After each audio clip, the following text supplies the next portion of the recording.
नमस्कार, DV live breaking में आप सभी का बहुत बहुत स्वागत है। मैं हूं आपके साथ अंशिता और मेरे साथ मेरे सहयोगी अमलेंदु जी मौजूद हैं और बहुत बहुत स्वागत है आपका इस कार्यक्रम में।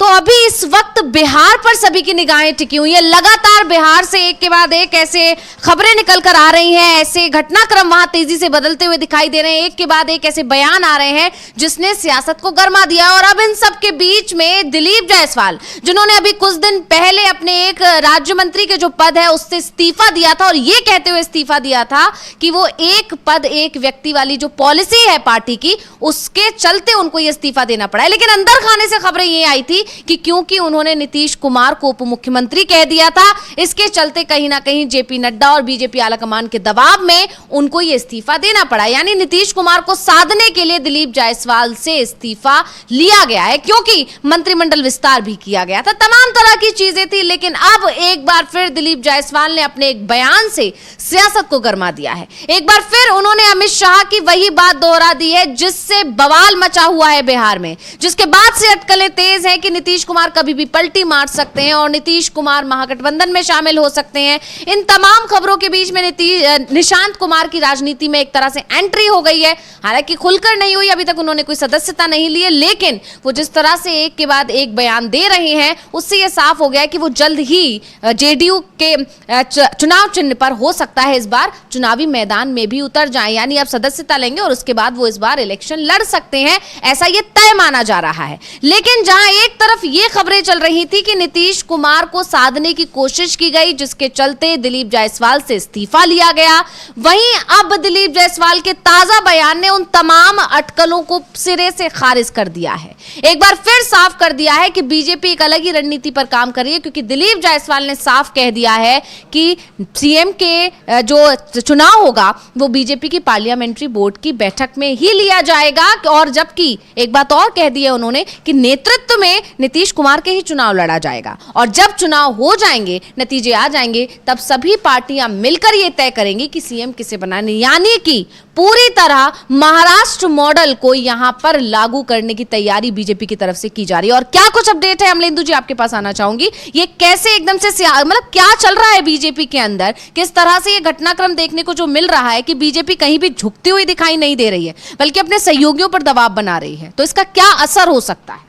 हाँ, देखिए, इसका असर सीधा सीधा ये है कि भारतीय जनता पार्टी और नीतीश कुमार के बीच अब जंग जो है वो एक तरीके से खुली जंग शुरू हो चुकी है और आमने सामने दोनों आना शुरू कर चुके हैं। नीतीश कुमार के पुत्र निशांत कुमार जिस तरीके से वक्तव्य दे रहे हैं और भारतीय जनता पार्टी के प्रदेश अध्यक्ष डॉक्टर दिलीप जायसवाल, जिन्होंने अपना इस्तीफा दिया था और बताया जाता है कि इस्तीफा लिखना भी उनको नहीं आया था, उसकी भाषा को लेकर भी काफ़ी ज़्यादा दिक्कतें थी और डॉक्टर भी हैं वो, तो एक ऐसे डॉक्टर हैं, तो उनके जो वक्तव्य आ रहे हैं वो अब साफ साफ इशारा कर रहे हैं कि भारतीय जनता पार्टी और जनता दल यू के बीच तलवारें खिंच चुकी हैं और इसकी परिणति अब किस रूप में होती है ये आने वाला वक्त तय करेगा। फिलहाल जो है ये बातें साफ नजर आ रही हैं कि दोनों के बीच में तलवारें खिंच चुकी हैं और अब सार्वजनिक तौर पर बयान दिए जा रहे हैं। निशांत कुमार जो नीतीश कुमार के बेटे हैं, उन्होंने साफ तौर पर कहा था कि भाई एनडीए जो है वो उनके पिताजी को जो है घोषित करे मुख्यमंत्री पद का प्रत्याशी, कि सरकार बनेगी तो उनको ही मुख्यमंत्री बनाया जाएगा। लेकिन दिलीप जायसवाल जो है उन्होंने साफ तौर पर कहा है कि चुनाव तो लड़ा जाएगा नीतीश कुमार के नेतृत्व में, लेकिन चुनाव के बाद कौन मुख्यमंत्री होगा सरकार बनने पर यह भारतीय जनता पार्टी का संसदीय दल तय करेगा। और यही बात अमित शाह ने कही थी कि पार्टी की पार्लियामेंट्री कमेटी तय करेगी। और अंशिता, आपको याद होगा कि महाराष्ट्र चुनाव से पहले देवेंद्र फडणवीस का यही वक्तव्य जो था वो था एकनाथ शिंदे को लेकर, और ये कहा था कि हमारा मुख्यमंत्री का चेहरा तो यहाँ सामने बैठा है और कौन बनेगा मुख्यमंत्री तो वो सरकार बनने के बाद पार्टी की पार्लियामेंट्री कमेटी तय करेगी। और पार्टी की पार्लियामेंट्री कमेटी ने देवेंद्र फडणवीस का नाम तय कर लिया था। तो यानी भारतीय जनता पार्टी ये तय कर चुकी है कि नीतीश कुमार को किसी भी हाल में मुख्यमंत्री नहीं बनाना है। अगर सरकार बन भी जाती है, जब तक चल रही है सरकार तब तक चल रही है, यानी हार जीत का जो भी फैसला होगा वो मत्थे तो मरा जाएगा नीतीश कुमार के, लेकिन अगर सरकार बनती है तो वो भारतीय जनता पार्टी ही सरकार में मतलब अपना मुख्यमंत्री बनाएगी। और ये एक तरीके से प्रधानमंत्री नरेंद्र मोदी जब भागलपुर में थे तो नीतीश कुमार को उन्होंने लाडला मुख्यमंत्री कहकर ये संकेत दे दिया था कि नीतीश कुमार का भविष्य जो है वो एकनाथ शिंदे की तरह होने वाला है। ये उन्होंने साफ संकेत दे दिए, क्योंकि लाडला मुख्यमंत्री तो कहे जाते हैं एकनाथ शिंदे ही, क्योंकि लाड़की बहना योजना उन्हीं की योजना थी और उसको लेकर उनको लाड़ला मुख्यमंत्री कहा जाता है। तो यानी एक तरह से साफ संकेत दे दिया गया कि जो एकनाथ शिंदे के साथ महाराष्ट्र में हुआ वही भारतीय जनता पार्टी बिहार में नीतीश कुमार के साथ करेगी। अंशिता जी बिल्कुल, तो यहाँ पर दिलीप जायसवाल ने जिस तरह से ये बयान देकर एक बार फिर नीतीश कुमार की टेंशन को बढ़ा दिया है। हालांकि नीतीश कुमार कहीं ना कहीं पीछे पर्दे के पीछे से इस चीज को समझ रहे थे और तभी वो प्लान बी पर काम कर रहे थे और उसी का नतीजा है कि निशांत कुमार को धीरे धीरे राजनीति में वो एक्टिव कर रहे हैं, क्योंकि ये साफ है कि अगर निशांत कुमार कोई बयान मीडिया के सामने आकर दे रहे हैं और वो बयान तब दे रहे हैं जब जेपी नड्डा के साथ नीतीश कुमार की कुछ ही पल में मीटिंग होने वाली है और उससे पहले आकर निशांत कुमार ये कहते हैं कि अब सीएम फेस को लेकर एनडीए को अपना स्टैंड क्लियर कर देना चाहिए और यह साफ है कि कहीं ना कहीं नीतीश कुमार ने ही निशांत कुमार को कहा कि ऐसा बयान आपको जाकर देना है। अब निशांत कुमार ने जो कहा उसका जवाब दिलीप जायसवाल की तरफ से आया है, यानी दोनों की तरफ से बयानबाजी चल रही है और लेकिन ये जो स्थिति है वो बहुत ज्यादा पेचीदा होती जा रही है और इन सब के बीच में तेजस्वी यादव का बयान आना और एक बार फिर निशांत कुमार को यह कहना कि आपको राजनीति में आ जाना चाहिए, ये कई सवाल खड़े कर रहा है कि आखिर तेजस्वी यादव क्यों निशांत कुमार को एंट्री करने के लिए बार बार बोल रहे हैं। इस पर आगे चर्चा करेंगे, लेकिन पहले हम तेजस्वी यादव का वो बयान सुनेंगे जिसमें उन्होंने निशांत कुमार को राजनीति में एंट्री करने के लिए कहा है। क्या कुछ बोले हैं सुन लेते हैं। इस बार आप लोग थोड़ा बढ़ा दीजिए निशान। पहले तो कहने की जरूरत नहीं पड़ती थी, अब कहने की भी जरूरत पड़ रही है। हमने तो निशांत हमारे भाई हैं, उनका आदर है, सम्मान है। हम तो चाहेंगे कि भाई जल्दी आ जाए, नहीं तो भाजपा खा जाएगी जदयू को और शरद जी की बनाई हुई पार्टी है। जल्दी आना चाहिए, कमान संभालना चाहिए। अगर निशांत आ जाएंगे तो पार्टी बच जाएगी, नहीं तो कुछ संभावनाएं रहेंगी कि शायद बच जाए। वो तो निशांत कैसा काम करेंगे पार्टी के लिए वो होगा। हम लोग भी राजनीति में, तो हमारे माता पिता या परिवार के लोग थोड़ी बोले कि आज जाओ राजनीति में। जरूरत हुई लोगों को, बिहार के लोगों को, हमारे वोटर्स को, हमारे कार्यकर्ताओं नेताओं ने कहा कि नहीं आना चाहिए, हम आए। जी, तो यहाँ अभी हम तेजस्वी यादव को सुन रहे थे अमलेंदु जी, और यहाँ उनका ये बार बार, मतलब ये पहली बार नहीं है, वो लगातार इस बात को दोहरा रहे हैं कि निशांत कुमार को आ जाना चाहिए राजनीति में, क्योंकि इससे बीजेपी का जो सपना है कि जेडीयू को खत्म करने का जो सपना सजा रही है बीजेपी, क्योंकि नीतीश कुमार को साइडलाइन करने के फिराक में लगी हुई है और अगर पार्टी के पास अभी कोई चेहरा नहीं है, अगर नीतीश कुमार साइड हो जाएंगे तो जेडीयू पूरी तरह से बिखर जाएगी। और बीजेपी ने जिस तरह से अभी मंत्रिमंडल विस्तार किया है, इससे इस बात के संकेत भी मिले हैं कि कहीं ना कहीं उसने सहयोगियों को यह मैसेज देने की कोशिश करी है कि आप बीजेपी में आइए और मंत्री पद लीजिए, क्योंकि जो भी 7 मंत्री बनाए गए हैं बीजेपी कोटे से, वो सभी के सभी 7 मंत्री कहीं ना कहीं दूसरी पार्टियों से ही बीजेपी में शामिल हुए हैं। तो ऐसे में वही हम सम्राट चौधरी की ही अगर बात कर लेते हैं, जो डिप्टी सीएम बने आज बैठे हैं, वो भी बीजेपी के नहीं है, वो भी किसी और पार्टी से आए हैं। तो कहीं ना कहीं क्या जेडीयू को तोड़कर ये जो प्लानिंग बीजेपी दिमाग में चल रही है कि जब विधानसभा चुनाव हो उससे पहले वो जेडीयू में बिखराव करवा दे, जेडीयू को तोड़ के पूरी जेडीयू को अपने साथ मिलवा ले, और इसीलिए नीतीश कुमार की कोई भी शर्त नहीं मानी जा रही है, कोई बात नहीं मानी जा रही है, और इसी सब को भांपते हुए कहीं ना कहीं निशांत कुमार को आगे लाया गया है ताकि उन्हें उत्तराधिकारी बनाया जा सके। यानी नीतीश कुमार एक तरह से ये मैसेज देना चाहते हैं अपने कार्यकर्ताओं को कि मेरे बिना पार्टी अधूरी नहीं है, मतलब मेरे साथ मैंने अब आगे की प्लानिंग भी कर ली है। और इन सब के बीच में तेजस्वी का बार बार ये दोहराना कि निशांत कुमार को अब आ जाना चाहिए, राजनीति करनी चाहिए, क्या कुछ लगता है आपको? क्योंकि एक बड़ा सवाल अमलेंदु जी यहाँ पर ये है कि निशांत कुमार अगर राजनीति में एंट्री करते हैं और वो एनडीए की तरफ से ही चुनावी मैदान में उतरते हैं, तो वो एक बड़ी चुनौती खुद तेजस्वी यादव के लिए होंगे। बावजूद इसके तेजस्वी यादव का उनको इस तरह से बार बार आमंत्रण देना कि आप आइए और कमान संभालिए, क्या लगता है आपको इसके पीछे की क्या रणनीति हो सकती है? देखिए अंशिता, एक तो निशांत कुमार अगर राजनीति में आते हैं और जेडीयू की और नीतीश कुमार की विरासत को संभालते हैं, तो ये आरजेडी के लिए चैलेंज तो होगा कि वो उनके सामने एक प्रतिद्वंदी उनकी ही, मतलब पुराना जो है वो फिर सामने होगा, पार्टी खड़ी होगी। लेकिन इस चैलेंज से बढ़कर जो है वो भारतीय जनता पार्टी को नुकसान होगा, चूंकि कभी कभी देखा जाता है कि हमारा नुकसान कौन सा ज़्यादा बड़ा है और कौन सा हमको ज़्यादा लाभ ज़्यादा है, तो तेजस्वी यादव जो सलाह दे रहे हैं वो नीतीश कुमार के फायदे की भी है और भारतीय जनता पार्टी के नुकसान की भी है। क्योंकि बीजेपी जिस तरीके से दलों में तोड़फोड़ करती है, खासतौर से क्षेत्रीय दल जो होते हैं, जो व्यक्ति आधारित दल होते हैं, उनमें तोड़फोड़ करती है, उनमें ऐसी परिस्थितियाँ पैदा करती है कि वहाँ टूट फूट हो जाए, वो दल समाप्त हो जाए, फिर भारतीय जनता पार्टी उन दलों पर कब्जा कर सके। तो उसको देखते हुए तेजस्वी यादव की ये सलाह है कि निशांत कुमार राजनीति में आएँ और आकर नीतीश कुमार की विरासत को संभालें। जो उन्होंने एक और बात कही, जो कहा कि ये शरद यादव जी की बनाई हुई पार्टी है। आपको याद होगा अंशिता कि पहले ये जनता दल यू जो था, ये पहले बनी थी समता पार्टी, और समता पार्टी से फिर ये परिवर्तित हुई जनता दल यू में। तो ये जो जनता दल यू में परिवर्तित हुई, तो ये शरद यादव ही उसके सबसे पहले जो थे वो अध्यक्ष बने थे। तो ये कहा जा रहा है कि उन्हीं की बनाई हुई पार्टियां, हालांकि फिर बाद में शरद यादव निकाले गए एक तरीके से जनता दल यू से, और अनवर अली साथ निकाले गए, फिर बंगला छीनने की बहुत सारी चीज़ें हुई, बहुत सारी बातें हुई। लेकिन जिस तरीके से ये पार्टी है और इसको लेकर अगर बचती है पार्टी, तो भारतीय जनता पार्टी का वो मंसूबा ध्वस्त हो जाएगा कि नीतीश कुमार की पार्टी पर कब्जा किया जा सके। नीतीश कुमार इस बात को अच्छे तरीके से समझ रहे हैं कि भारतीय जनता पार्टी जो गोटे बैठा रही है, वो गोटे इसी तरीके से बैठाई जा रही हैं कि किसी भी तरीके से जनता दल यू पर कब्जा किया जा सके, अपने लोगों को वहाँ बैठाया जा सके, और नीतीश कुमार की पार्टी उनके मतदाता समेत जो है वो उस पर कब्जा किया जा सके। लेकिन नीतीश कुमार ने उसके लिए चाल चल दी है, और तेजस्वी यादव ये सलाह दें या ना दें, नीतीश कुमार खुद जानते हैं कि यही उनके लिए बेहतर विकल्प होगा कि निशांत कुमार राजनीति में आए और उनकी विरासत को संभालें, अगर उन्हें अपनी पार्टी बचा कर रखनी है और आगे राजनीति करनी है। अब जैसे कहा है उन्होंने कि भाई मुख्यमंत्री बनेंगे नहीं बनेंगे, आगे क्या कर पाएंगे क्या नहीं कर पाएंगे, पार्टी चला पाएंगे नहीं चला पाएंगे, तो ये उनकी अपनी क्षमता पर निर्भर करता है निशांत कुमार की। जाहिर सी बात है, तेजस्वी ने जिस तरीके से आरजेडी को संभाला है, तो उनकी क्षमता है राजनीति करने की, तभी तो संभाला है उन्होंने। वरना तमाम लोग जो है पार्टियां संभाल लेती हैं फिर नहीं चल पाती हैं।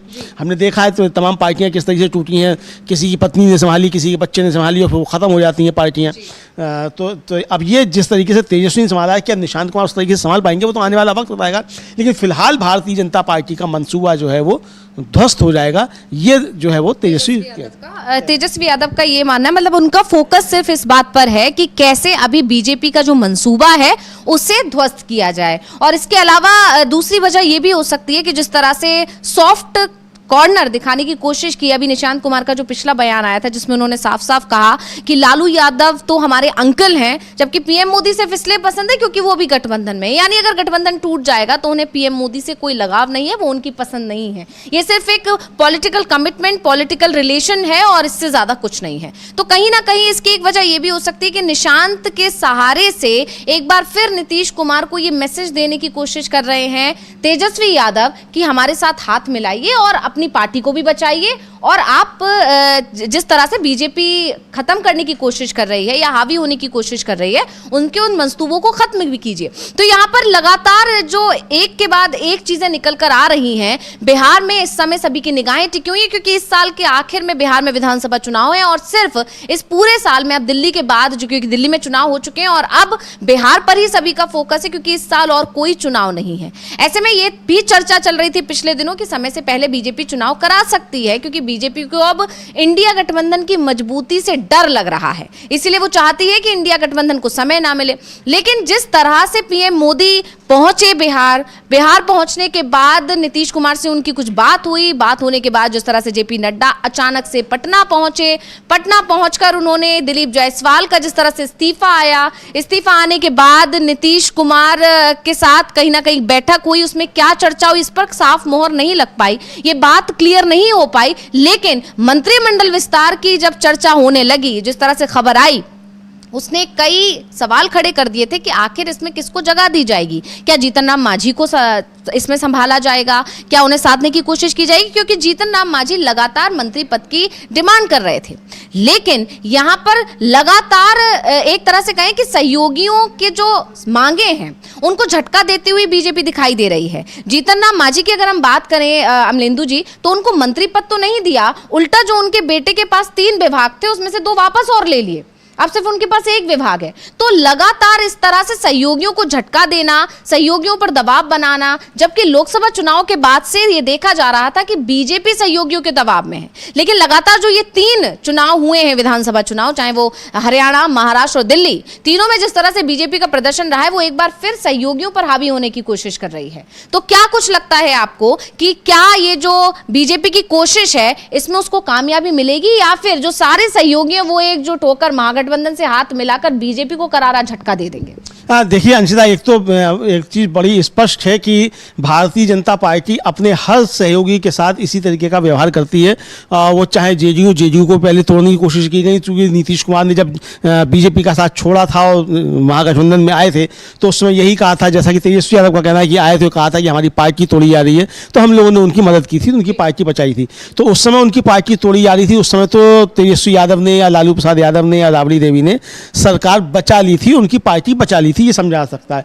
लेकिन अब अगर ऐसी कोई परिस्थिति पैदा होती है कि उनकी पार्टी टूट रही है, उसको बचाया जा रहा है, मतलब कौन बचाएगा, तो अब निशांत कुमार ही बचा सकते हैं। ये साफ संकेत तेजस्वी यादव ने दे दिया है कि अब हम आपकी पार्टी नहीं बचाएंगे, ये दे दिया है। यानी कि अब आपको मुख्यमंत्री बनाए रखें और आपको चेहरे पे हम चुनाव लड़ें, ये अब नहीं होगा। ये साफ संकेत इधर से मिल गया है। तो आपको अगर अपनी पार्टी बचानी है तो आपको निशांत कुमार को आगे करना होगा। अपनी पार्टी बचाने का जिम्मा अब आपका खुद का, वरना भारतीय जनता पार्टी की पहले भी निगाहें रही आपकी पार्टी को हजम करने की, और वो फिर इस पर काम कर रही है, तो वो इस पर निश्चित तौर पर काम करेगी। इधर आपने जो जीतन राम मांझी का सवाल उठाया अंशिता, जीतन राम मांझी काफ़ी ज़्यादा नाराज हैं, क्योंकि जीतन राम मांझी के बेटे से जिस तरीके से विभाग छीने गए हैं, अब वो चाहते थे कि एक मंत्री और मिले, तो वो उनको नहीं दिया गया। 7 जो थे मंत्री बनाए गए, वो सब के सब भारतीय जनता पार्टी के। अब यहाँ सवाल ये भी उठ रहा है अंशिता कि अगर एनडीए एकजुट होकर चुनाव में जा रहा है और उस एनडीए में चिराग पासवान की पार्टी भी है, उस एनडीए में जीतन राम मांझी की पार्टी भी है, उस एनडीए में पशुपतिनाथ पारस की पार्टी भी है, उस एनडीए में जो रालोसपा जो उनकी उपेंद्र कुशवाहा की पार्टी है वो भी है, और नीतीश कुमार की पार्टी भी है। तो ये 7 जो मंत्री बनाए गए, तो इनमें इन दलों को कोई स्थान क्यों नहीं दिया गया? क्योंकि अभी 6 महीने के अंदर कोई चुनाव जीत कर आने की बाध्यता नहीं है और 6 महीने में चुनाव हो जाने हैं। तो यानी जो भी मंत्री बनता वो बिना विधायक बने हुए भी मंत्री रह सकता था 6 महीने। तो ऐसे में आप ये संकेत देने के लिए कि एनडीए एकजुट है और आप एक साथ जा रहे हैं चुनाव में, आप इन दलों का एक एक मंत्री बना सकते थे, भले ही आप राज्य मंत्री बनाते ही ये कर। लेकिन भारतीय जनता पार्टी ने इतनी भी शिष्टता नहीं दिखाई। एक संकेत साफ दे दिया अपने सहयोगी दलों को कि हम वही करेंगे जो हमने महाराष्ट्र में एकनाथ शिंदे के साथ किया, तो वो यहाँ भी वो अपने सहयोगी के साथ करेगी। तो यही संकेत लगातार मिल रहे हैं। भारतीय जनता पार्टी खुले तौर पर अपने सहयोगियों को ये संकेत दे रही है कि हम आपके साथ यही बर्ताव करेंगे। भारतीय जनता पार्टी के जो प्रदेश अध्यक्ष हैं डॉक्टर दिलीप जायसवाल, उनका आज का वक्तव्य ये कहना कि हम चुनाव तो नीतीश कुमार के नेतृत्व में लड़ेंगे, लेकिन मुख्यमंत्री कौन होगा ये पार्टी का संसदीय दल तय करेगा। तो पार्टी का संसदीय दल क्यों तय करेगा? अगर आप नीतीश कुमार के नेतृत्व में चुनाव लड़ रहे हैं, एनडीए संयुक्त रूप से जा रहा है, तो मुख्यमंत्री तो एनडीए तय करेगा। अगर पार्टी का संसदीय दल ही तय करता है तो नरेंद्र मोदी को पार्टी के संसदीय दल ने अभी तक प्रधानमंत्री का क्यों नहीं तय किया? वो तो एनडीए ने चुना है उनको। पार्टी के संसद मतलब बीजेपी संसदीय दल के नेता तो आज भी नहीं चुने गए हैं नरेंद्र मोदी लोकसभा में, तो फिर वहाँ क्यों नहीं किया है? तो यहाँ आप क्यों? तो यानी ये साफ तौर पर संकेत दे दिया गया है कि भारतीय जनता पार्टी वही करेगी अगर सरकार बनती है जो एकनाथ शिंदे के साथ किया गया। बनती है नहीं बनती है वो एक बात का मसला है, लेकिन संकेत अभी से जो है ये नीतीश कुमार को दे दिए गए हैं और अपने सहयोगियों को भी दे दिए गए हैं कि यही किया जाएगा चुनाव के बाद, और चुनाव से पहले इसी तरीके से आपको सीटें कम दी जाएंगी। ये संकेत साफ तौर पर दे दिए हैं। जी बिल्कुल। और तेजस्वी यादव जिस तरह से यहाँ पर एनडीए के अंदर जो बगावत देखने को मिल रही है अंदर खाने से, अभी खुलकर भले ही नीतीश कुमार कुछ नहीं कह रहे हैं, लेकिन पिछले दिनों लगातार उन्होंने कई कार्यक्रमों से दूरी बनाई। पीएम मोदी से मुलाकात नहीं की, जेपी नड्डा से मुलाकात नहीं की थी। फिर जब पीएम भागलपुर पहुंचने वाले थे तब ये सवाल भी बड़ा खड़ा हुआ था कि आखिर पीएम मोदी से जब वो भागलपुर पहुंचेंगे तो नीतीश कुमार मिलेंगे या नहीं मिलेंगे। जगदीप धनखड़ से उन्होंने मुलाकात नहीं की। तो इन सब में यानी एक संकेत मिल रहा था कि एनडीए के अंदर कुछ भी ठीक नहीं चल रहा है, क्योंकि इधर जीतन राम मांझी भी तल्ख तेवर दिखा रहे थे। लगातार उनका यही कहना था कि इस बार 20 से कम सीटों पर नहीं लड़ेंगे, एक रोटी है तो सब में बराबर बंटनी चाहिए। उनका निशाना चिराग पासवान पर रहा है। और इन सब के बीच में तेजस्वी यादव का बार बार बयान आना कहीं ना कहीं एक तरह से ये भी कह सकते हैं कि आग में घी डालने का भी काम कर रहा है। वो बार बार ये बताने की कोशिश कर रहे हैं कि नीतीश कुमार को देरी नहीं करनी चाहिए, कोई बड़ा फैसला ले लेना चाहिए। और भी क्या कुछ बोले, एक बयान और हम तेजस्वी यादव का सुन लेते हैं, उस पर आगे फिर चर्चा करेंगे। मजबूरी है, अभी मजबूरी है, लाडला कहना, मुख्यमंत्री कहना, उन लोगों की भी मजबूरी है। हालांकि देखिए, नीतीश कुमार जी तो परिस्थितियों के मुख्यमंत्री, तीसरी नंबर की पार्टी है। बिहार की जनता थोड़ी चाहती है इनको मुख्यमंत्री बनाना। ये तो 40 सीट आया इनको केवल। सबसे बड़ी पार्टी तो राष्ट्रीय जनता दल थी, तो बिहार की जनता ने तो पहले ही नकार दिया। हाँ, जोड़ जाड़ गणित वनित करके कभी इधर कभी उधर करके मुख्यमंत्री बने हुए, तो परिस्थितियों के मुख्यमंत्री हैं। अब तो उनके बेटे भी कह रहे हैं कि पिछले बार थोड़ा कम सीट दे दिए थे, इस बार आप लोग थोड़ा बढ़ा दीजिए निशान।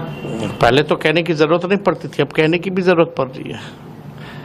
हमने तो निशान, हमारे भाई हैं, उनका आदर है, सम्मान है। हम तो चाहेंगे कि भाई जल्दी आ जाए, नहीं तो भाजपा खा जाएगी जदयू को। और शरद जी की बनाई हुई पार्टी है, जल्दी आना चाहिए, कमान संभालना चाहिए। अगर निशांत आ जाएंगे तो पार्टी बच जाएगी, नहीं तो कि कुछ संभावनाएं रहेंगी कि शायद बच जाए। वो तो निशांत कैसा काम करेंगे पार्टी के लिए, वो होगा। हम लोग भी राजनीति में, तो हमारे माता पिता या परिवार के लोग थोड़ी बोले कि आज जाओ राजनीति में। लेकिन आप जरूरत हुई लोगों को, बिहार के लोगों को, हमारे वोटर्स को, हमारे कार्यकर्ताओं नेताओं ने कहा कि नहीं आ।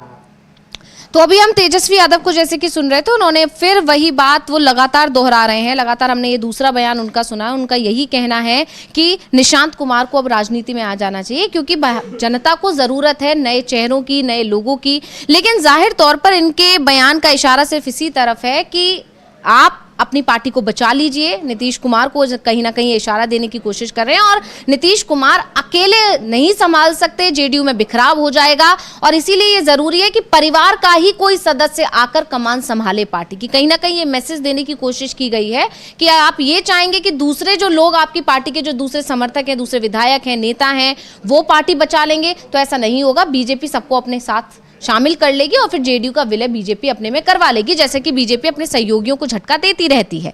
तो ऐसे में तेजस्वी यादव के लगातार बयान आना, निशांत कुमार की तरफ से भी इस तरह के बयान आना कि वो कहीं ना कहीं बीजेपी के खिलाफ तल्ख तेवर दिखा रहे हैं, ये सब कहीं ना कहीं इस तरफ इशारा कर रहा है कि बिहार में कुछ भी ठीक नहीं है, और बीजेपी के लिए एक तरह से बहुत बड़ी चुनौतियां आगे आने वाले समय में खड़ी होने वाली है। जब बिहार विधानसभा चुनाव होंगे तो यहाँ इंडिया गठबंधन एकजुट होता दिखाई दे रहा है, क्योंकि आपको याद जब दिल्ली में जीत मिली थी बीजेपी को, उसके बाद जिस तरह से पीएम ने बीजेपी मुख्यालय से ये बात कही थी कि कांग्रेस अपने सहयोगियों को कमजोर करती है और तेजस्वी यादव को अपनी पार्टी बचा लेनी चाहिए, ये तमाम हमले बोले थे पीएम ने। तब उसके बाद तेजस्वी की तरफ से ही बयान पर पलटवार किया गया था कि ये वो दिल्ली है, ये बिहार है, तो वहां जो वहां हुआ वो यहां नहीं होगा। तो इस तरह से इंडिया गठबंधन एकजुट हो रहा है। लगातार राहुल गांधी जा रहे हैं, बार बार वहां पर मुलाकात कर रहे हैं, कांग्रेस भी पूरा समय वहां दे रही है। तो ये सारी चीजें बता रही हैं कि इंडिया गठबंधन में एकजुटता है, लेकिन एनडीए के अंदर बिखराव है, और उस बिखराव को करने की भी कोशिश तेजस्वी यादव की तरफ से लगातार की जा रही है। यानी जो बीजेपी ने दिल्ली में करके फायदा उठाया, आम आदमी पार्टी और कांग्रेस अलग अलग नहीं होते तो जीत बीजेपी की नहीं होती, वो रणनीति को समझ लिया है तेजस्वी यादव ने, और उसी रणनीति का सहारा कहीं ना कहीं बिहार में लिया जा रहा है। क्या कहना है आपका अमलेंदु जी? बिल्कुल बिल्कुल रिश्ता, आपने ठीक कहा कि जो रणनीति इंडिया गठबंधन की दिल्ली में फेल हुई, वो रणनीति बिहार में फेल नहीं होगी, और बिहार में एकजुट होकर जाना, ये साफ तौर पर समझ में आ गया है। लेकिन इधर जो तेजस्वी यादव ने एक और बात कही है अंशिता, वो काफ़ी ज़्यादा महत्वपूर्ण है, और उन्होंने जो खुला आरोप जो लगाया है, वो उन्होंने कहा है कि बीजेपी और जेडीयू के कुछ लोग निशांत कुमार को रोकने के लिए मीटिंग कर रहे हैं। ये बड़ी बात जो है कही है, और ये चीज़ समझ में आ रही है, चूंकि जो अभी तक चीज़ें चल रही थी वो समझा ये जा रहा था, जो राजनीतिक तमाम विश्लेषक कह रहे थे, सत्ता के गलियारों में जो चर्चा चल रही है वो ये है कि बीजेपी चाहती है कि संजय झा या ललन सिंह के जरिए जो है वो जेडीयू पर कब्जा कर लिया जाए, और इस तरीके से, और निशांत कुमार को आने से रोका जाए। इस तरीके, अभी ये चाहती है नहीं चाहती हम नहीं कह सकते इसको, लेकिन जो सत्ता के गलियारों में चर्चाएं हैं वो चर्चाएं इस तरीके की है। इस चर्चाओं को हवा दे रहे हैं अब तेजस्वी यादव, और ये खुलकर कह रहे हैं कि बीजेपी और जेडीयू के कुछ लोग जो हैं वो मिलकर ये षड्यंत्र कर रहे हैं कि निशांत कुमार को राजनीति में आने से रोका जाए। जबकि निशांत कुमार ने जो दो बातें कही, उनके दो वक्तव्य आए, हमने उनका वक्तव्य सुनवाया भी था, वो साफ तौर पर, एक तो पहले उन्होंने कहा कि जब पहला उनका वक्तव्य आया था कि पिताजी को जो है, पिताजी स्वस्थ हैं और उनको आप जितवाइए और मुख्यमंत्री बनाइए, पहले तो सिर्फ इतना आया। उसके बाद तो साफ साफ आया कि एनडीए उनको मुख्यमंत्री का प्रत्याशी घोषित करे और पार्टी के कार्यकर्ता भी जन जन तक जाकर पिताजी की नीतियों को बताएं। और फिर जब उनसे पूछा गया कि आप राजनीति में आएंगे तो उन्होंने कहा कि ठीक है, छोड़िए इसको, समय तक बताएगा। ये जनता दरबार में जाएंगे, जनता के दरबार में जाएंगे, जनता तय करेगी, वही तय करेगी। तो यानी ये जनता, या ये कोई व्यक्ति कह दे कि जनता ही तय करेगी, तो जनता तभी तय करती जब आप राजनीति में आएंगे, और जब आप राजनीति में नहीं आएंगे तो जनता क्या तय करेगी। तो जाहिर सी बात है कि निशांत कुमार ने संकेत दिया कि वो राजनीति में आ रहे हैं और उनका स्वागत भी किया गया, आरजेडी के लोगों की तरफ से भी किया गया और लोगों की तरफ से भी किया गया। शिवानंद तिवारी बिहार के स्टालवर्ट कहे जाते हैं, बहुत पुराने नेता हैं और उनके दोनों से पारिवारिक संबंध है, नीतीश कुमार और लालू प्रसाद यादव से, और दोनों ही दलों में वो महत्वपूर्ण जगहों पर रहे हैं। आरजेडी में भी वो राष्ट्रीय उपाध्यक्ष हैं। उन्होंने इसका स्वागत किया कि निशांत कुमार आ रहे हैं, तो ये अच्छा स्वागत है और उनके ऊपर कोई किसी तरीके का दाग नहीं है, तो ये स्वागत किया गया। लेकिन जिस तरीके से बीजेपी ने पलटवार किया है अंशिता, निशांत कुमार के जवाब के बाद और हम लोग दिलीप जायसवाल के द्वारा और जेपी नड्डा जब पहुंचे और 7 मंत्रियों को जिस तरीके से बीजेपी की शपथ दिलाई गई, हम निशांत कुमार का बयान भी एक बार फिर से सुन लेंगे, उस दिन उन्होंने कहा क्या था। लेकिन इससे ये साफ संकेत दिया गया कि भारतीय जनता पार्टी नीतीश कुमार का कोई दबाव इस समय मानने को तैयार नहीं है और उनको ये साफ संकेत दिए जा रहे हैं कि हम तो आपके साथ यही करेंगे। क्योंकि जिस तरीके से इंडिया गठबंधन ने कह दिया कि हम नीतीश कुमार के नेतृत्व में चुनाव नहीं लड़ेंगे, इससे बीजेपी को लगता है कि नीतीश कुमार को दबाया जा सकता है। लेकिन नीतीश कुमार को दबाया जा सकता है इतना आसान नहीं है, क्योंकि नीतीश कुमार अगर अकेले भी लड़ते हैं तो भी बीजेपी का काम खराब होगा और हो सकता है कि लड़ाई जो है वो बिहार में महागठबंधन और नीतीश कुमार की पार्टी जेडीयू के बीच हो जाए, बीजेपी तीसरे नंबर पर खिसक जाए, ये भी परिस्थितियां बन सकती हैं। तो बीजेपी के लोग ये भी आकलन कर रहे हैं कि नीतीश कुमार अगर छोड़कर जाते हैं और अलग लड़ते हैं तो उसका क्या नुकसान होगा। लेकिन फिलहाल उनकी कोशिश ये है कि नीतीश को साथ भी रखा जाए और दबा कर रखा जाए। यानी एक जो सवाल लगातार उठ रहा है और अभी हम भी इस पर चर्चा कर रहे हैं अमलेंदु जी, कि आखिर बीजेपी किसी भी तरह से नीतीश कुमार के दबाव में आने को राजी क्यों नहीं है, क्यों उनकी एक भी मांग नहीं मानी गई। लगातार वो विशेष राज्य का दर्जा मांग रहे थे, नहीं माना गया। उसके बाद वो लगातार ये चाह रहे थे कि जल्दी से जल्दी चुनाव हो जाए। उस वक्त तो उनका ये मानना था कि जो विधानसभा चुनाव पिछले हुए उन्हीं के साथ ही चुनाव करा लिया जाए, लोकसभा में ही उनका मन था, लेकिन उसको टालकर आगे बढ़ाया गया कि बाद में जो महाराष्ट्र वगैरह के चुनाव होंगे उसके साथ कराया जा सकता है। फिर लगा कि शायद दिल्ली विधानसभा चुनाव के साथ बिहार में चुनाव हो जाएंगे, लेकिन लगातार उनकी मांगों को दरकिनार किया गया है। और उसके बाद से जो महाराष्ट्र में बीजेपी ने किया वही अब बिहार में करने की प्लानिंग कर रही है। और नीतीश कुमार जिस चीज को भांप चुके हैं, नीतीश कुमार जिस तरह से दूरी बना रहे हैं लेकिन उन्हें मनाने की कोशिश नहीं की गई है, इसने एक बहुत बड़ा प्रश्न चिन्ह ये खड़ा कर दिया कि आखिर बीजेपी के पास ऐसा क्या है जो वो नीतीश कुमार को हल्के में ले रही है या किसी भी तरह उनको मनाने की कोशिश नहीं कर रही है। तो उसी सवाल का जवाब अभी तेजस्वी यादव की तरफ से आया है कि कहीं ना कहीं जेडीयू के कुछ लोग बीजेपी के संपर्क में हैं जो ये बिल्कुल नहीं चाहते कि निशांत कुमार राजनीति में एंट्री करें, और इसीलिए वो बीजेपी के साथ जा सकते हैं। और बीजेपी इस बात को लेकर ओवर कॉन्फिडेंट है कि वो जेडीयू को पूरी तरह खत्म कर देगी और फिर निशांत कुमार आए राजनीति में या नीतीश कुमार राजनीति में रहे, बीजेपी को इससे कोई खास नुकसान हो नहीं पाएगा। तो यहां पर ये देखने को मिल रहा है कि एनडीए के अंदर और खासकर बीजेपी और जेडीयू के बीच बहुत ज्यादा टकराव की स्थिति बनी हुई है।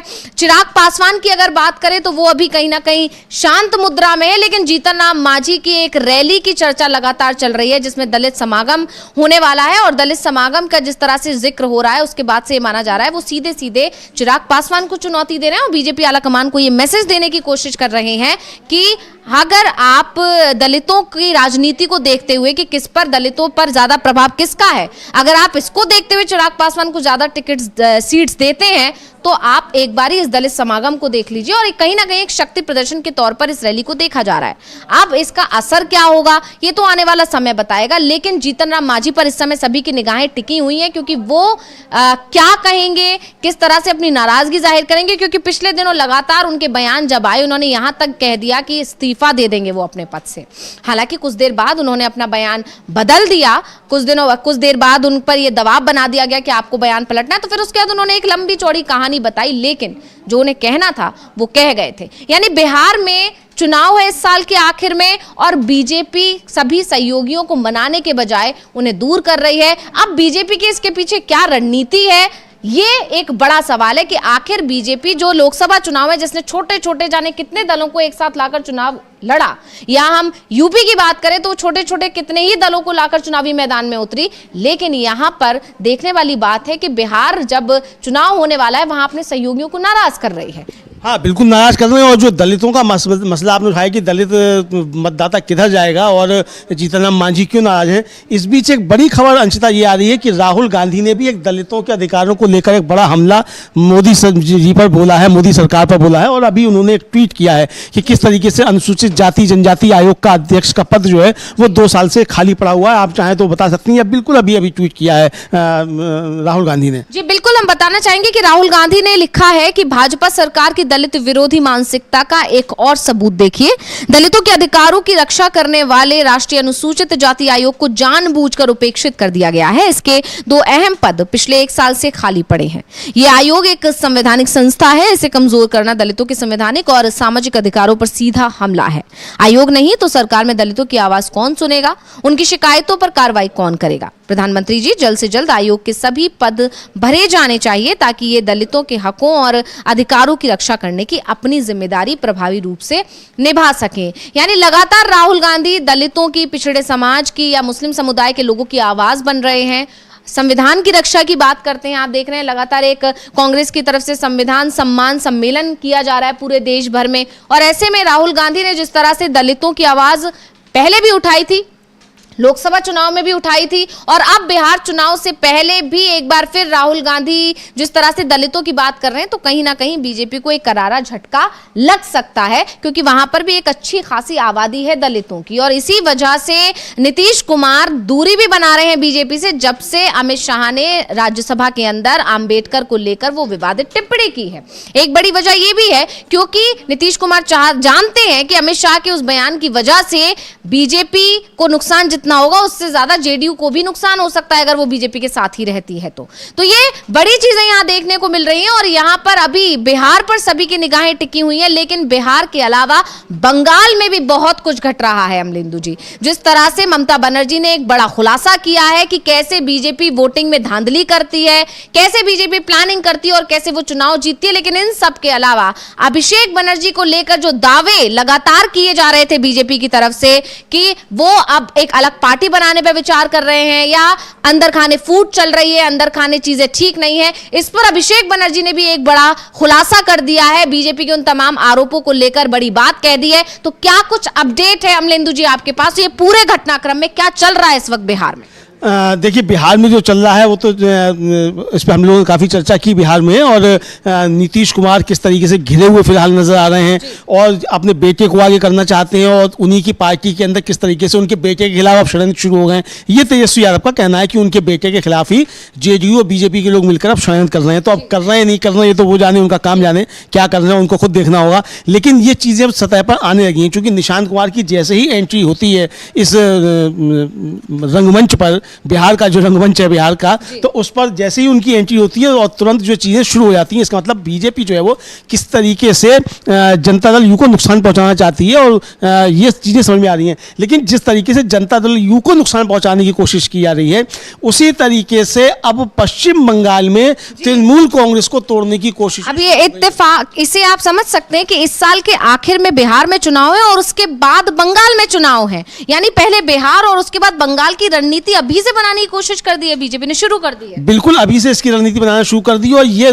क्या रणनीति है, इसको अभिषेक बनर्जी ने भी पकड़ लिया है और ममता बनर्जी ने भी पकड़ा है, और 2 स्तर पर यह रणनीति चल रही है। ये खुलकर सामने आया। एक तो कल ममता बनर्जी ने अपने जो पार्टी के कार्यकर्ताओं की बैठक थी उसमें कहा कि उनके पास सबूत है कि भारतीय जनता पार्टी ने जो महाराष्ट्र, हरियाणा और दिल्ली में किया, उसी तरीके से यहाँ जो है मतदाता सूचियों में गड़बड़ की जा रही है। उन्होंने साफ तौर पर आरोप लगाया कि दूसरे राज्यों से यहाँ मतदाता बनाए जा रहे हैं और यहाँ के मतदाता जो डिलीट किए जा रहे हैं। और ये भी उन्होंने आरोप लगाया कि इतनी मतलब शातिराना ढंग से खेल किया जा रहा है कि एपिक नंबर नहीं बदले जा रहे हैं, एपिक नंबर वही रह रहे हैं, मतदाता का नाम और पता जो है वो चेंज किया जा रहा है इस तरीके से। और एक कंपनी का बाकायदा उन्होंने नाम लिया कि एसोसिएशन फॉर बिलियन माइंड्स नाम की एजेंसी को जो है वो बंगाल में भेजा गया है बीजेपी की तरफ से, और वो ये काम कर रही है। सारा काम ऑनलाइन चल रहा है। उन्होंने साफ तौर पर धमकी दी कि हम इसको रोकेंगे और हम चुनाव आयोग के दफ्तर के सामने जाकर धरना देंगे। ये भी ऐलान उन्होंने कर दिया है।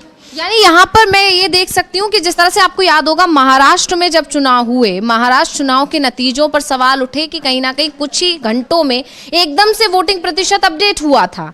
लेकिन इसके बाद जब दिल्ली के चुनाव नतीजे आए, उससे ठीक एक दिन पहले संजय राउत ने एक बड़ा खुलासा किया था अमलेंदु जी, आपको याद होगा, जिसमें उन्होंने साफ साफ कहा था कि बीजेपी ने कुछ लोग हैं उसके जो वो इधर से उधर फ्लोट करती रहती है, जिस राज्य में चुनाव होता है वो उस राज्य में उन लोगों को भेज देती है और वो वहां चुनाव डालते हैं और इसकी पूरी प्रक्रिया बहुत ही शातिराना तरीके से फॉलो की जाती है।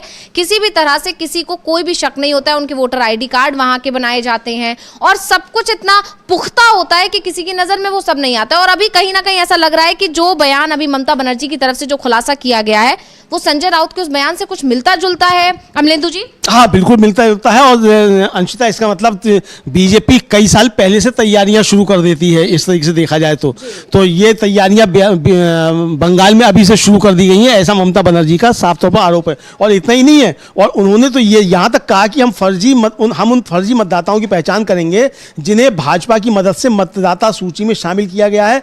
हम बाहरी लोगों यानी भाजपा को बंगाल पर कब्जा नहीं करने देंगे। भाजपा ने दिल्ली विधानसभा चुनाव में जो किया उसे बंगाल में दोहराया नहीं जा सकता। और फिर उन्होंने आगे जो कहा अंशिता, वो और काफ़ी ज़्यादा महत्वपूर्ण है। उन्होंने कहा कि अगर मैं 26 दिन तक धरने पर बैठ सकती हूं तो मैं चुनाव आयोग के सामने भी धरने पर बैठ सकती हूं ताकि चीज़ें सुधर जाएं।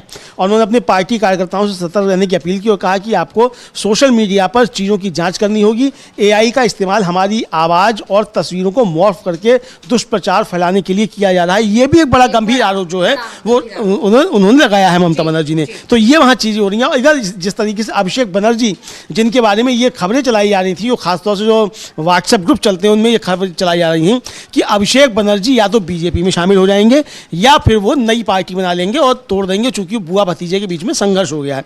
अभिषेक बनर्जी ने जो कहा अपने पार्टी के कार्यकर्ताओं से वो काफ़ी ज़्यादा महत्वपूर्ण है। उन्होंने साफ तौर पर कहा कि हम बंगाल में एकनाथ शिंदे जैसा काम नहीं करेंगे। और उन्होंने जो कहा, ये कहा कि मैं बेईमान नहीं हूं, अगर मेरा गला भी काट दिया जाए तो भी मैं ममता बनर्जी जिंदाबाद कहूंगा। मैंने मुकुल राय और शुभेंदु अधिकारी जैसे गद्दारों की पहचान कर ली है, मैं ऐसा करता रहूंगा। वे झूठ फैला रहे हैं कि मैं नई पार्टी खोलूंगा। यानी दो लोगों के उन्होंने नाम लिए जो पहले तृणमूल कांग्रेस में हुआ करते थे और अब बीजेपी में हैं। उन दोनों का नाम लेते हुए उन्होंने कहा कि ये लोग इस तरीके की अफवाहें फैला रहे हैं, यानी घर में दरार डालने की कोशिश बीजेपी के उन दो नेताओं की तरफ की जा रही है जो पहले तृणमूल कांग्रेस में हुआ करते थे। फिर जो उन्होंने जो और कहा, उन्होंने जो कहा कि ये कि हाँ, ये उन्होंने जो और आगे कहा है, ये कहा है कि तृणमूल के सुदीप बंदोपाध्याय, सुब्रत बनर्जी, फरहाद हकीम और अनूप विश्वास जैसे अनुभवी लोग जो हैं वो मिलकर काम करेंगे। ये उन्होंने मतलब कुछ नेताओं के नाम लिए कि हम सब मिलकर काम करेंगे। और फिर उन्होंने जो कहा कि 215 सीटों का लक्ष्य भी उन्होंने तय कर दिया। यानी बीजेपी जो नारा दे के चलती है, जिसने बंगाल में दिया था पिछली बार की 200 पार, तो 215 का नारा जो है वो दे दिया है अभिषेक बनर्जी ने। ये साफ तौर पर आ गया है। और उन्होंने अपने पार्टी कार्यकर्ताओं से कहा कि मतभेद को भूल जाइए और जो लोग व्हाट्सएप ग्रुप की राजनीति में लिप्त हैं वो पार्टी की मदद नहीं कर रहे हैं, सत्ता को अपने पास रखिए, सरकार की कल्याणकारी नीतियों के साथ लोगों के पास जाइए। तो यानी ये जो बीजेपी वहाँ एक खेल करना चाहती थी, उस खेल का भी वहाँ भंडाफोड़ हो गया है। और ममता बनर्जी का जो आरोप है कि भारतीय जनता पार्टी चुनाव आयोग की मदद से यहाँ मतदाता सूची में गड़बड़ कर रही है और एक एजेंसी जो है उसको यहाँ भेजा गया है और वो सारे काम ऑनलाइन कर रही है, इस तरीके से किया जा रहा है। उनका कि हम इन लोगों की पहचान करेंगे और अगर मैं 26 दिन धरने पर बैठ सकती हूं तो मैं चुनाव आयोग के सामने भी धरने पर बैठूंगी। ये उन्होंने साफ तौर पर कहा है अंशिता। यानी साफ है कि बीजेपी कैसे एक रणनीति तैयार करती है, किसी राज्य में चुनाव होने वाले हैं उससे 1-1.5-2 साल पहले ही वहां के लिए काम पर लग जाती है। ये जो बंगाल में इस वक्त चल रहा है ये इस बात का जीता जागता सबूत है, उदाहरण है कि कैसे बीजेपी अभी बिहार पर फोकस कर ही रही है। मतलब आप ये समझिए कि पहले जिस तरह के आरोप लगातार विपक्ष की तरफ से लगाए जाते हैं कि बीजेपी हमेशा ही चुनावी मोड में रहती है, और ये बात यहां पर साफ भी होती दिखाई दे रही है कि जब दिल्ली जीती बीजेपी ने और जब मुख्यालय से पीएम मोदी संबोधित कर रहे थे अपने कार्यकर्ताओं को, अपने समर्थकों को, तब उन्होंने बिहार चुनाव पर फोकस किया था। उन्होंने तेजस्वी यादव का नाम लिया था या आरजेडी का नाम लेते हुए निशाना साधा था, कांग्रेस को घेरने की कोशिश की थी। यानी उनका पूरा फोकस चुनाव पर, बिहार के चुनाव पर लग गया था। यानी अभी जीत का जश्न मनाते मनाते उनकी प्लानिंग शुरू हो गई थी कि कैसे बिहार पर फोकस करना है, और बिहार में अभी चुनाव की तैयारियां चल रही हैं। इन सब के बीच में बीजेपी की टीम लग चुकी है बंगाल चुनाव पर कि बंगाल में कैसे टीएमसी में तोड़फोड़ दिखाकर टीएमसी को कमजोर करने की कोशिश की जा रही है। यानी बीजेपी फूट डालो राज करो की नीति पर लगातार काम कर रही है, क्योंकि दिल्ली में उसको इसी का फायदा मिला। दिल्ली में अगर आम आदमी पार्टी और इंडिया गठबंधन पूरा एकजुट हो जाता, कांग्रेस एक साथ आकर चुनावी मैदान में उतर जाते, तो शायद बीजेपी को जीत नहीं मिलती। और ये बात बीजेपी समझ चुकी है, इसीलिए वो कोशिश कर रही है कि बात की जाए अगर बिहार की तो वहां आरजेडी और कांग्रेस को तोड़ने की कोशिश की जा रही है। वहीं अगर हम बात करें बंगाल की तो वहां पर क्योंकि कोई ऐसी सहयोगी नहीं है ममता बनर्जी का, तो उन्होंने पार्टी के अंदर ही तोड़फोड़ करने की कोशिश शुरू कर दी है। तो ये बीजेपी की रणनीति खुलकर सामने नजर आ रही है। और अब इसी के साथ ही यहाँ पर तमाम तरह की और चीजें निकल कर आ रही हैं और कुछ और बयान, कुछ और अपडेट्स हैं आपके पास अमलेंदु जी की, क्या कुछ चल रहा है बंगाल में इस वक्त? हाँ बिल्कुल, बंगाल के टीएमसी के सांसद हैं स्वागत राय, उनकी एक वक्तव्य आया है। अंशिता, हम अपनी टीम से कहेंगे कि उसको सुनवा भी सकती है वो हमारी टीम। और जो उनका कहना है स्वागत राय का, उनका कहना ये है कि महाराष्ट्र और दिल्ली में भी मतदाता सूचियों में अनियमितताएं हुई थी और बंगाल की सूची में भी हरियाणा और गुजरात के लोगों के नाम दिखाई दे रहे हैं। बड़े गंभीर आरोप स्वागत राय ने भी लगाए हैं। सुन लेते हैं हाँ, एक बार। जी, हम सुनना चाहेंगे कि बिल्कुल हम स्वागत राय को सुन लेते हैं, उसके बाद इस पर चर्चा करेंगे अमलेंदु जी कि आखिर ये चल क्या रहा है। मतलब बंगाल पर एक तरफ से ध्यान शिफ्ट कर देना, और क्या ये एक बीजेपी की रणनीति का ये भी एक हिस्सा हो सकता है कि यहाँ पर पहले से ही ममता बनर्जी को जो उन्हें चुनाव का फोकस करना चाहिए, क्योंकि वो उस राज्य में अभी सत्ता पक्ष में हैं और क्योंकि अभी बहुत सारी योजनाएं होंगी, बहुत सारी ऐसी उन्होंने आगे की प्लानिंग की होंगी कि कैसे उन्हें जनता को लुभाना है, बहुत सारे ऐसे प्रोजेक्ट्स होंगे जो उन्हें पूरे करने हैं, क्योंकि अगले साल की शुरुआत में ही वहां चुनाव होने हैं। लेकिन पार्टी के अंदर टूट फूट की अफवाह फैलाकर क्या बीजेपी उनको इन सब में उलझाना चाहती है, जिससे वो अब उनका चुनाव से फोकस हटाकर खुद को वहां एस्टैब्लिश कर सके? इस पर भी चर्चा करेंगे, लेकिन पहले स्वागत राय को सुन लेते हैं कि उन्होंने क्या कुछ कहा है। बॉर्डर एरिया में ज्यादा विजिलेंस के लिए हाँ, क्या लगता है आपको कि ये बहुत जरूरी है, क्योंकि ये दिखा गया कि महाराष्ट्र और दिल्ली में भी वोटर लिस्ट पे गड़बड़ हुआ और बंगाल में हरियाणा के लोगों का नाम बंगाल के लिस्ट में आ रहा है। ये तो बड़ा खतरनाक बात है। गुजरात के लोगों के नाम बंगाल के लिस्ट पे आ रहे हैं। ममता जी इसी बारे में लोगों को सावधान होने को बोला, ये बहुत जरूरी है। 2/3 मेजोरिटी से जीत, हाँ 2/3 से ज्यादा भी होने के चांसेस हाँ। है। है तो ममता बनर्जी तो ऐसे ही बोले, 2/3 मेजोरिटी तो है ही है, उससे ज्यादा भी हो सकता। बीजेपी को क्या मैसेज देंगे? तो यहाँ पर अभी हमने स्वागत राय को हम सुन रहे थे अमलेंदु जी, और यहाँ पर ये साफ हो गया है कि बीजेपी की जो रणनीति है, किस तरह से वो चुनाव लड़ती है, किस तरह से धांधली करती है, इस पूरा खुलासा ममता बनर्जी ने करके रख दिया है। अभिषेक बनर्जी ने बीजेपी की दूसरी रणनीति को फेल कर दिया है, पूरा बाकायदा एक चिट्ठी लिखकर कि कैसे बीजेपी सिर्फ फूट डालने की कोशिश कर रही है जबकि असलियत नहीं है। इसी तरह हमने स्वागत राय को अभी सुना, उन्होंने भी ये बात साफ कर दी कि बीजेपी किस तरह से काम करती है। यानी गंभीर आरोप पार्टी की तरफ से लगाए जा रहे हैं। साफ हो गया है कि टीएमसी किसी भी तरह बीजेपी के किसी भी झांसे में आने वाली नहीं है और ना ही जनता को आने देगी। लेकिन फिलहाल बिहार पर चर्चा बहुत ज्यादा होना जरूरी है, क्योंकि बिहार में इस साल के आखिर में चुनाव है।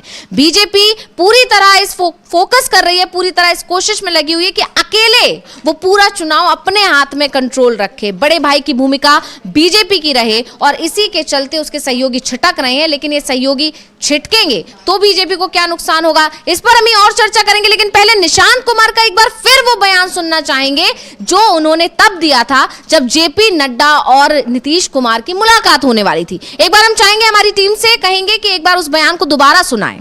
जी बिल्कुल। प्रधानमंत्री बिहार आए थे और अच्छा ठीक है, पिता को भी लाडले मुख्यमंत्री बताया है। हाँ तो गठबंधन है तो बोलेंगे ही, अच्छा काम किया उन्होंने जी। तो हम आप मीडिया के माध्यम से इस राज्य के सारे युवाओं को, वृद्ध उम्र के हर तबके के लोगों को आह्वान करते हैं कि वोट करें। विकास किया है पिताजी ने, पिछले बार आप लोगों ने 43 सीट दे दिया, तब भी उन्होंने विकास का क्रम जारी रखा। तो इस बार थोड़ा सीट बढ़ाना मांगता है ताकि आगे भी पिताजी विकास जारी रखें। चर्चा ये हो रही है कि आप राजनीतिक में आने अरे चलो कार्यकर्ताओं की भी डिमांड लगातार, और अपने पार्टी के कार्यकर्ताओं को भी मैं आह्वान करता हूं, जाइए जन जन तक। पिताजी की नीतियां जो उन्होंने 19 साल में काम किया है, विकास किया, उसको जन जन तक पहुंचाएं। जनता को मालूम होना चाहिए ना कि क्या होना चाहिए, उसमें कमी नहीं होनी चाहिए, तब जाके जनता समझे कि हाँ ये लायक है तो ठीक है। 25 में भी मुख्यमंत्री नीतीश कुमार जी एनडीए भी घोषित करें और हमारे जेडीयू भी कार्यकर्ता सारे नेता सब मिलकर घोषित करें, एनडीए भी घोषित, सीएम है और सीएम के उनके नेतृत्व में हमारी सरकार बने, फिर से विकास का क्रम जारी रखे जनता के बीच। अरे चलिए, ये तेज प्रताप यादव कह रहे हैं कि आप भी यंग हैं, आपको राजद। जी बिल्कुल, अभी हमने सुना जैसे कि निशांत कुमार को उन्होंने साफ साफ शब्दों में कहा कि अब एनडीए को घोषित कर देना चाहिए कि सीएम अगर होंगे, जो चुनाव जीतती है एनडीए, तो सीएम नीतीश कुमार ही होंगे और नीतीश कुमार फिर बिहार की जनता के लिए काम करें आगे। मतलब अभी चीजें सारी क्लियर कर देनी चाहिए और इसके साथ ही उन्होंने अपनी राजनीति में आने को लेकर भी संकेत दे दिए थे कि हाँ वो हो सकता है इस बार चुनावी मैदान में उतरेंगे। तो निशांत कुमार के बयान देने के बाद बीजेपी की तरफ से मंत्रिमंडल विस्तार करना और उस मंत्रिमंडल विस्तार में जेडीयू को कोई तवज्जो ना देना, नीतीश कुमार की कोई भी मांग ना मानना, ये क्या इशारा कर रहा है अमलेंदु जी? किस तरह से, मतलब बीजेपी की क्या रणनीति है कि क्यों वो पूरी तरह से इस पर आमदा, एक तरह से कह सकते हैं कि बिल्कुल इस बार सहयोगियों को तवज्जो नहीं दे रही है? क्योंकि महाराष्ट्र में भले ही ये जरूर हुआ कि एकनाथ शिंदे के नेतृत्व में चुनाव लड़ा गया और एकनाथ शिंदे को आखिर तक साधने की कोशिश भी की गई कि एकनाथ शिंदे नाराज ना हो जाएं, लेकिन यहाँ पर थोड़ा सा फर्क महाराष्ट्र की राजनीति में दिखाई, महाराष्ट्र से अलग यहाँ बिहार में ये दिख रहा है कि यहाँ पर तो सहयोगियों को पहले से ही नाराज कर रही है बीजेपी। हाँ देखिए, असल में महाराष्ट्र में बीजेपी की एक बड़ी कमजोरी थी और वहाँ उसके पास एक तरह से कहा जाए वो तराजू था जिसमें आप अजीत पवार या एकनाथ शिंदे को रख सकते हैं, और हालांकि दोनों को वहाँ दबाया गया था क्योंकि एकनाथ शिंदे भी ज़्यादा सीटों पर लड़ना चाहते थे और बाबा ये कह रहे थे कि उनकी योजनाओं की वजह से जो है वो सरकार चल रही है और उन्होंने पार्टी तोड़ी थी, शिवसेना तोड़ी थी, उसकी वजह से वहाँ बीजेपी की सरकार बनी, ये बाबा वो कह रहे थे, लेकिन उनकी बात वो मानी नहीं गई और नेतृत्व में चुनाव तो लड़ा गया एकनाथ शिंदे के, जैसा कि कहा जा रहा है कि नीतीश के नेतृत्व में लड़ा जाएगा, लेकिन मुख्यमंत्री उनको नहीं बनाया गया और अभी तक जो है वो नाराज चल रहे हैं एकनाथ शिंदे। तो नीतीश कुमार को एक तरीके से उसी परिस्थिति में लाने की कोशिशें की जा रही हैं। अब चुनाव के बाद ये स्थिति रहे ही नहीं कि एनडीए की सरकार बन पाए, तो फिर कहाँ से भारतीय जनता पार्टी कुछ करेगी, लेकिन अगर ऐसी परिस्थिति बनती है तो नीतीश कुमार के साथ वही किया जाएगा जो एकनाथ शिंदे के साथ किया गया। ये चीज़ अंशिता बिल्कुल समझ में आ रही है। दूसरा एक बड़ी खबर जो इस समय की आ रही है वो ये है अंशिता कि जो शेयर बाजार है उसमें ज़बरदस्त गिरावट आई है और गिरावट ऐसी है कि 70 सालों में पहली बार इतना नीचे जो है वो शेयर बाजार चला गया। मतलब 70 साल शेयर बाजार इसलिए कह रहा हूँ कि वो जुमला चलाया जाता है बीजेपी तब से 70 सालों में पहली बार, तो 70 सालों में पहली बार इतना नीचे गया है। हालांकि 30 साल का रिकॉर्ड जो है वो टूटा है और 900 अंकों से ज़्यादा गिरावट जो है सेंसेक्स की हुई है और निफ्टी जो है 250 से ज़्यादा अंक जो है वो नीचे पहुंच गया है। तो 30 साल का रिकॉर्ड जो टूटा है, यानी जो बातें कही जा रही थी विश्व गुरु और सब अर्थव्यवस्था संभाल रहे हैं, $5 ट्रिलियन की इकोनॉमी होगी, वो $5 ट्रिलियन की इकोनॉमी किस तरीके से नारे जो है वो थोथे साबित हो रहे हैं ये समझ में आ रहा है। और शेयर बाजार भी ज़बरदस्त तरीके से डिप कर गया है, यानी अर्थव्यवस्था पर खतरे भी अब मंडरा रहे हैं और मोदी जी या उनकी सरकार से अर्थव्यवस्था नहीं संभल रही है, ये बात एकदम स्पष्ट होती जा रही है। जी बिल्कुल, यहाँ पर बीजेपी अगर सरकार के तौर पर बात की जाए तो केंद्र सरकार हो या फिर राज्यों की सरकारें हो, वहां पर बीजेपी बुरी तरह घिरी हुई है। विपक्ष के पास सवालों के भंडार हैं, विपक्ष के पास सवाल है लेकिन सवालों के जवाब नहीं मिल रहे हैं। जिस तरह से अगर हम अभी हाल ही में दिल्ली में चुनाव जीता है बीजेपी ने और वहां पर अंबेडकर की तस्वीर हटाने वाला जो मामला बढ़ता चला जा रहा है, आतिशी ने अब एक और चिट्ठी लिख दी है, राष्ट्रपति से मिलने के लिए समय मांगा है जी, और उसके बाद लगातार ये कहा जा रहा है कि बीजेपी अब उनकी आवाज दबाने की कोशिश कर रही है। कल हमने जिस तरह से आतिशी के एक वीडियो को भी देखा जिसमें वो गुस्सा कर रही है, इस बात पर नाराजगी जाहिर कर रही है कि आखिर हमें विधानसभा में एंट्री क्यों नहीं दी जाएगी। यही कुछ हाल राजस्थान में है, वहां पर भी प्रदर्शन चल रहा है विपक्ष की तरफ से, उन्हें भी विधानसभा में एंट्री नहीं दी जा रही है। तो ये सारी चीजें बता रही है कि सरकारों से, चाहे वो केंद्र की सरकार हो चाहे वो राज्य की सरकार हो, यानी कि डबल इंजन सरकार विपक्ष की आवाज को दबा रही है और जनता के हित में कोई काम नहीं कर रही है। और वही अर्थव्यवस्था के आधार पर भी देखा जा सकता है कि अर्थव्यवस्था भी अब खतरे में आ गई है, बेपटरी होती हुई दिखाई दे रही है, जबकि बीजेपी की तरफ से यही दावे किए जाते थे कि भारत को तरक्की की राह पर लेकर जाएंगे, विश्व गुरु बनाएंगे वगैरह वगैरह बहुत सारे दावे किए जाते थे। लेकिन यहाँ पर अभी बिल्कुल उल्टा हाल दिखाई दे रहा है। और इसके अलावा अगर हम बात करें जिस तरह से अभी केरल में भी चुनाव होने हैं, इधर पश्चिम बंगाल के साथ अमलेंदु जी, उसको लेकर कांग्रेस ने बड़ी तैयारी कर ली है और कांग्रेस वहां पर एक बैठक के लिए पहुंची है, मीटिंग चल रही है वहां पर मीटिंग होनी है। तो क्या कुछ तैयारियां हैं, क्या प्लानिंग है कांग्रेस की केरल को लेकर, और वहां इस बार क्या खास रहने वाला है, इसको लेकर क्या कुछ अपडेट है आपके पास? हाँ, आज केरल में के संदर्भ में बैठक हो रही है और केरल का चुनाव भी नज़दीक है, तो कांग्रेस ने अभी से तैयारियां उसकी भी शुरू कर दी हैं। और अभी एक दिन पहले जो था असम के लोगों के साथ बैठक हुई थी मल्लिकार्जुन खड़गे और राहुल गांधी की। तो यानी जिन जिन राज्यों में चुनाव आने वाले हैं 1-2 साल में, उनकी तैयारियां अभी से शुरू कर दी गई हैं। और एक तरीके से देखा जाए कि संगठन को मजबूत करना,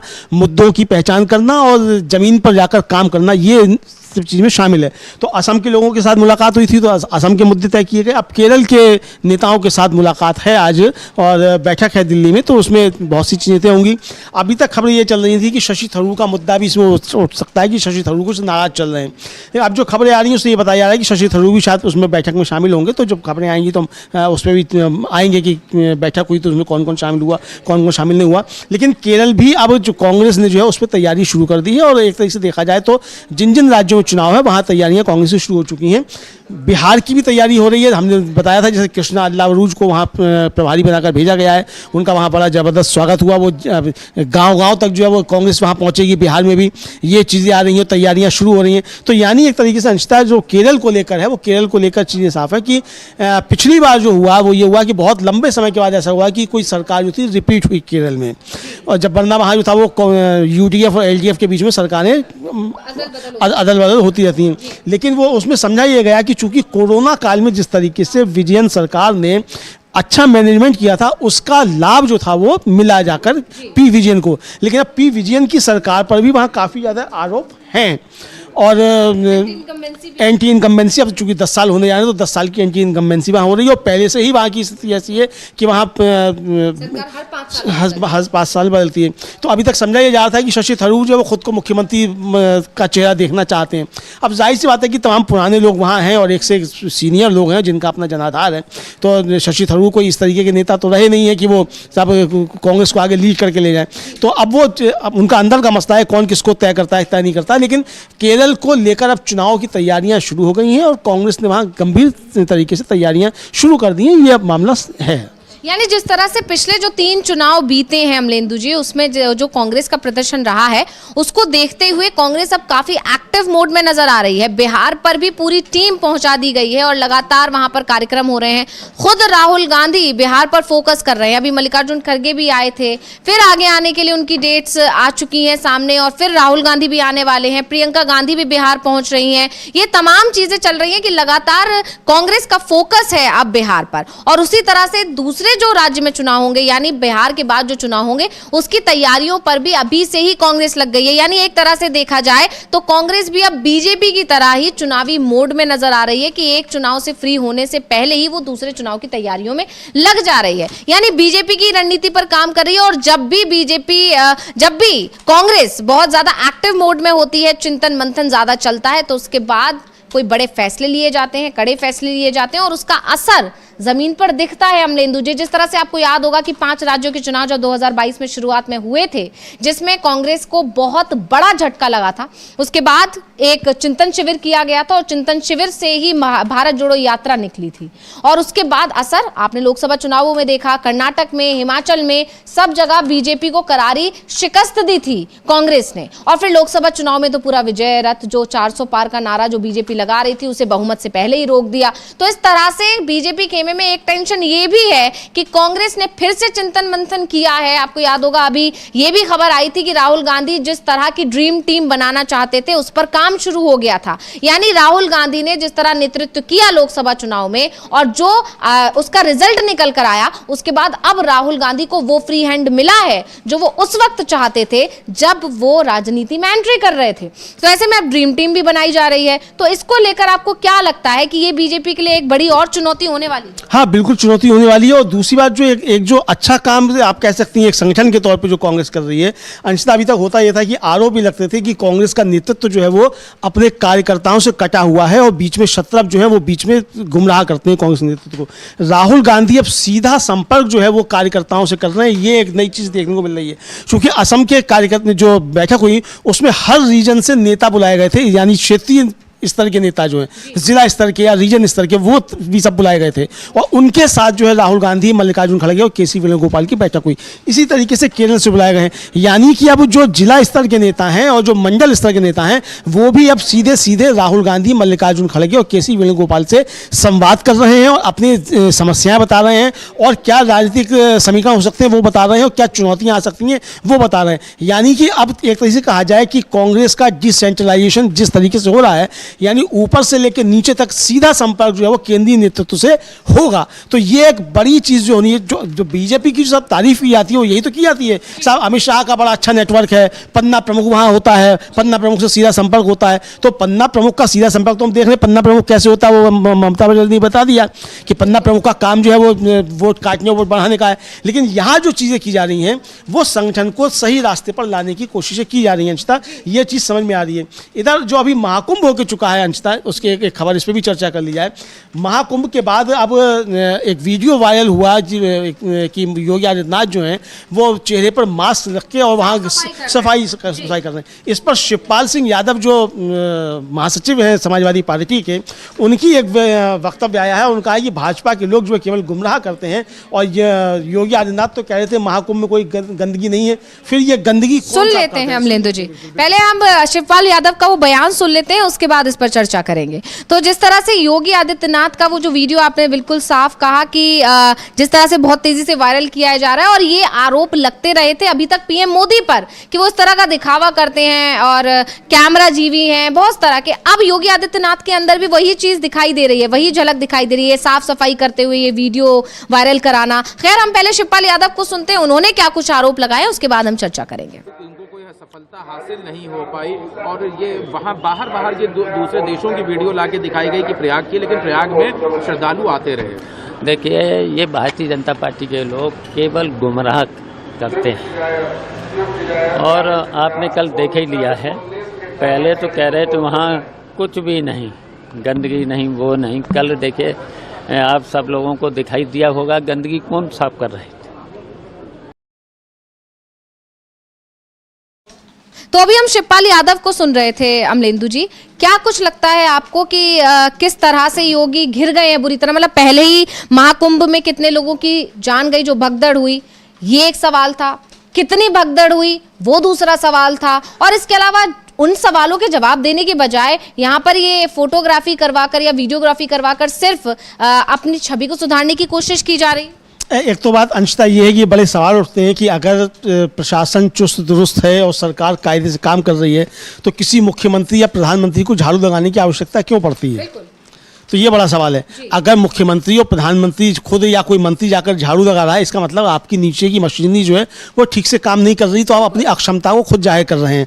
तो अगर मुख्यमंत्री जो है खुद मास्क लगाकर सफाई करना, भाई आपको क्या आवश्यकता है? आप मुख्यमंत्री, आपको सफाई करने के लिए थोड़ी चुना था, उसके लिए सफाई कर्मचारी हैं, नियुक्तियां हैं उनकी, और वो जो भरे नहीं जाने पद खाली हैं वहाँ नियुक्तियां कर दीजिए और नौकरियां जिनकी खाली पड़ी हुई हैं, तो ये जो आपको करना चाहिए। तो वो ये सवाल जो लगातार उठते रहते हैं। फिर जब कहा था, अखिलेश यादव ने भी इस पर एक हल्का सा ट्वीट किया और ये पूछा था कि भाई कि ये जो अभी तो कहा जा रहा था कि जो गंदगी नहीं है, वहाँ गिद्धों को गंदगी मिली है, सुअरों को गंदगी मिली, तो अब ये कौन साफ कर रहा है? तो ये इस तरीके से सवाल उठाए। तो यानी इस तरीके की बातें नहीं करनी चाहिए कि जो कल को आपको उनको लेकर सवाल उठने लग जाए।